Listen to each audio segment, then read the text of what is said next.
की फरमाइश कई तो साईं जीएम सैद उन नौजवान के तरजीह दींदे चयो तो माई आपदा ही नौजवान जो चवई तो इहो कलाम ॿुधा रैस कावड़ जी पियो साईं बात पधारे छोकरे के मुझे मथो तरजीह तो दे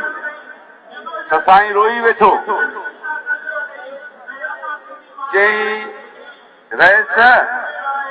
मूंखे तीर छॾे विया जागीरदार छॾे विया वॾेरा छॾे विया इहे वातदारा छोकिरा ई त आहिनि जिन जे आधार ते आऊं सिंध जे दुश्मननि खे ललकारे सिंध जे आज़ादी जी जंग पियो विड़ा